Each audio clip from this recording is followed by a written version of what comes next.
Hola a todos, aquí es Scott y dimensiones, ¿no es cierto? He decidido crear un término para describir la fiebre de dimensión que nos da de vez en cuando. Dimencia.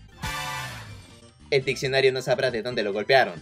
2D, dos dimensiones que estuvieron en la cima en los 90s. El Nintendo Entertainment System empezó un boom en el desarrollo de juegos en esa época. Compañía tras compañía aventaban su sombrero en el ring lanzando sus propios juegos, y cuando las cosas se movieron a la era de 16 bits con el Super Nintendo y Sega Genesis, el desarrollo de juegos entró en un tipo de renacimiento. Los desarrolladores empezaron a perfeccionar los controles, animaciones y diseño de niveles. Estos sistemas fueron hogar de algunos de los juegos más grandes de la historia, juegos que se sentían como una verdadera evolución de lo que tuvimos en la tecnología anterior.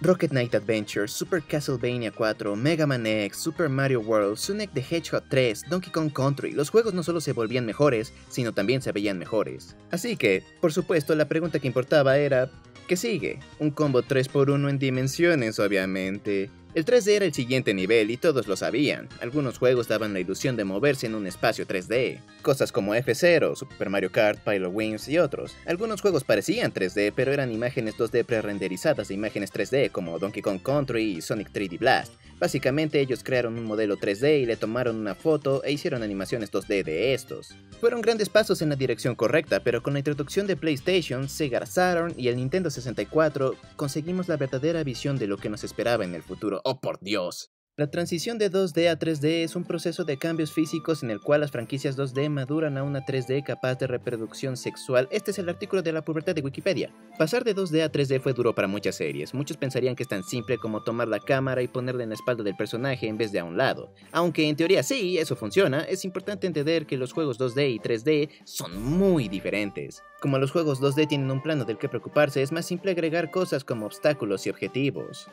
Es más fácil llenar un nivel con cosas que hacer para el jugador. Al cambiarte a un espacio 3D tienes más que puedes hacer. Puedes moverte en todas las direcciones, la exploración se ha expandido, hay infinidad de posibilidades para completar una misión.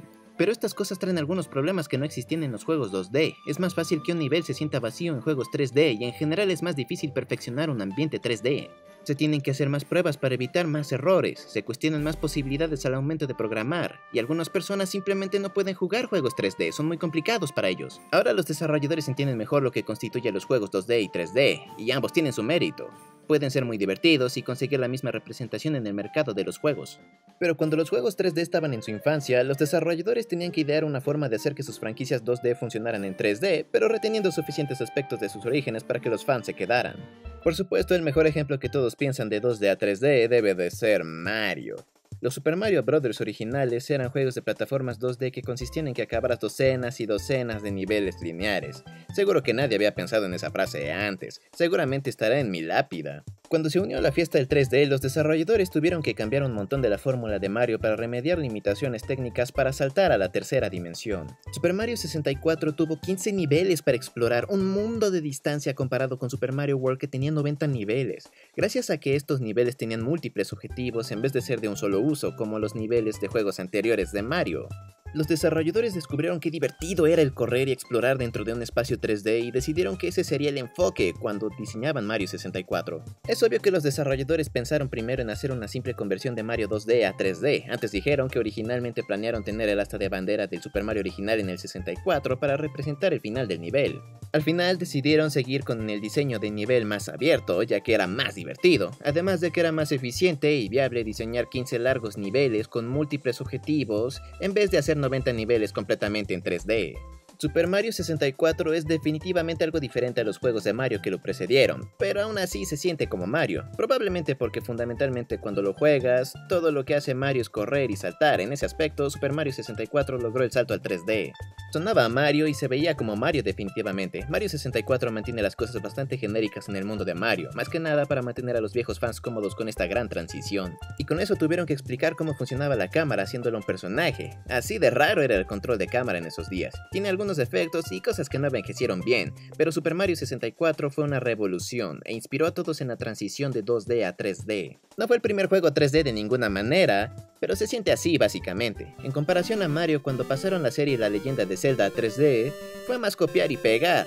No completamente, pero es más fácil comparar los juegos 2D y 3D de Zelda. Y de forma justificada, ya que el formato principal de Zelda en esos días era juegos de aventuras con vista desde arriba, incluyendo el resolver puzzles y combate. Es más fácil imaginar eso en 3D que esto.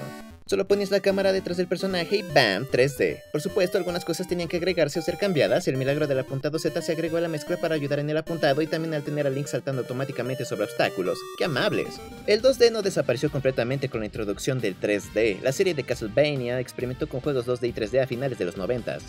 El PlayStation recibió a Castlevania Symphony of the Night, una versión revolucionada de Castlevania, ahora con elementos RPG y un mundo interconectado con mejoras, permitiendo el acceso a un mundo más trastornado. Era más parecido a la serie Metroid, iniciando el término Metroidvania. Castlevania en Nintendo 64 era torpe y descuidado. Claro, Symphony of the Night era diferente a los títulos anteriores, pero estos juegos no eran realmente lo que la gente quería de un juego de Castlevania. Eran vacíos, aburridos y fueron víctimas de ser juegos 3D primerizos en una franquicia que era principalmente 2D. Y esa no fue la única serie con la que Konami se tropezó al dar el salto. Contra Legacy of War fueron de acción frenética de contra a esto. ¡Qué decepción! Pero al menos Metal Gear tuvo un buen trato con la serie siendo de vista desde arriba. Fue muy bien traducido a 3D con la introducción de Metal Gear Solid. Algunas series no necesariamente hicieron el salto a 3D al instante. La legendaria serie de juegos beat'em ups de Sega Golden Axe provenientes de arcades y el Sega Genesis desapareció en silencio después de la tercera entrega. Ahora son simples golpeadores de botones estos días, pero aún tienen su encanto. Por supuesto decidieron que era mejor tarde que nunca el catapultar la serie a 3D en Xbox 360 y PlayStation 3 con Golden Axe Beast Rider y... ¡wow! Una reimaginación madura del clásico. Beast Rider trae nuevas cosas a la serie. Cosas malas. No es bueno. Tuvo la ventaja de salir cuando el 3D ya estaba establecido, pero esto solo es un mal hecho, aburrido y pobre hack and slash. Sega hizo algo similar con Altered Beast, otro juego beat'em up de arcade y Genesis clásico que finalmente hizo la transición al destino que era la tercera dimensión y fue un exclusivo de PlayStation 2 que salió solo en Europa. En el otro lado del espectro, Tecmo trajo a Ninja Gaiden al 3D con una serie rebooteada siendo estrenada en Xbox, y estos juegos son una visión moderna fiel a Ninja Gaiden en mi opinión. Claro, fueron de una acción plataformero a algo más hack and slash, pero se quedaron con la dificultad por la que era conocida la serie.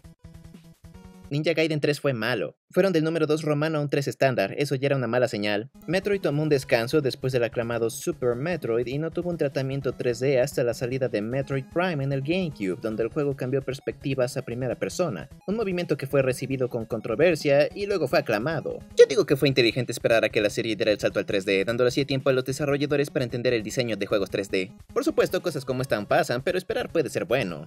Una serie que sorprendentemente nunca ha hecho el salto al 3D es Kirby. Yo siento que HAL Laboratory, el estudio a cargo de Kirby, desesperadamente quiere hacer un Kirby 3D, pero algún cerdo en la compañía sigue negándose, me imagino. Tenemos una pizca de vez en cuando como Kirby 64, The Crystal Shards era 2D, pero tenía unos ángulos de cámara muy locos. Kirby Planet Robot tenía un minijuego 3D basado en puntaje, Kirby 3D Rumble y Kirby Star Allies en Nintendo Switch tenían un mapa completamente en 3D, con el juego principal siendo un plataformero 2D.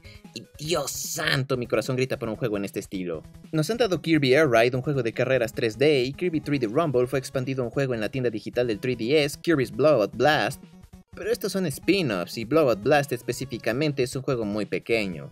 Nos vendría bien un juego 3D de Kirby. Y Sonic the Hedgehog. La mega popular serie de side-scrollers tuvo que esperar demasiado para que finalmente sacaran 3D Adventure. Sonic 3D Blast salió a mediados de los 90s y Dios, ¿Sonic en 3D?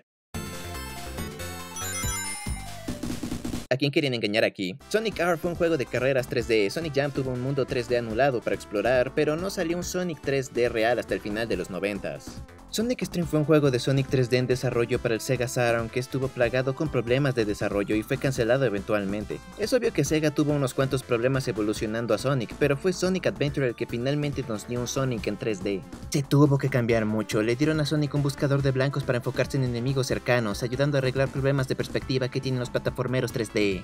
Y diseñar niveles 3D que utilizan a Sonic y su velocidad significó que los niveles debían ser rejugados con múltiples personajes para aumentar la jugabilidad. Es obviamente caro hacer niveles 3D de Sonic porque los acabas muy rápido. Adventure creó un mundo enorme que explorar, pero fue básicamente lo que se esperaba de un juego de Sonic 3D a finales de los 90s. Y luego Sega no supo qué hacer con esto la década siguiente. Esto no fue un problema con los juegos 2D, se mantuvieron relativamente consistentes. Los 3D cambiaban las cosas cada vez que un desarrollador de Sonic Team estornudaba. Además, la calidad de los juegos cada vez se volvía más cuestionable. Definitivamente ha habido algunos títulos de Sonic 3D realmente buenos, pero la calidad es indudablemente menos consistente que los 2D. Es obvio que el salto salto de 2D a 3D fue algo tembloroso. Digo, solo miren a las series que esperaron hasta que el 3D estuviera más refinado. Los juegos tuvieron que cambiar en esta era porque el 3D requería cambios de diseño por limitaciones técnicas. No obstante, recientemente desarrolladores, especialmente Nintendo, por fin han sido capaces de trasladar la fórmula de sus juegos 2D a 3D. Super Mario 3D Land y 3D World se juegan como Mario 2D, pero en 3D. La leyenda de Zelda Breath of the Wild es como una visión 3D de la leyenda de Zelda original. Esto es genial, entre menos limitaciones técnicas tengamos hoy, significa que podemos tener las visiones completas de estos juegos. Pero creo que las limitaciones que estuvieron al momento de dar el salto de 2D a 3D ayudaron de forma abismal a formar cómo los juegos se juegan hoy. No estaríamos donde estamos sin la transición y los problemas que vinieron con esta. Los desarrolladores aprendieron mucho sobre diseño de videojuegos y descubrieron qué tan divertido es descubrir cosas, el explorar, tener posibilidades infinitas. Esta era pudo ser algo fea en algunos casos, pero fue una de las partes más importantes de la historia de los videojuegos. Bob, sí, tengo que decir, a esto le llamas juego. Y esto es a lo que llamas incompetencia. El 2D y 3D son dimensiones geniales y ambas tienen mérito en la industria de los videojuegos, pero quiero que todo sea 3D desde ahora, así que conseguiré un poco de ayuda de mi doctor ocular. He tenido mejores ideas.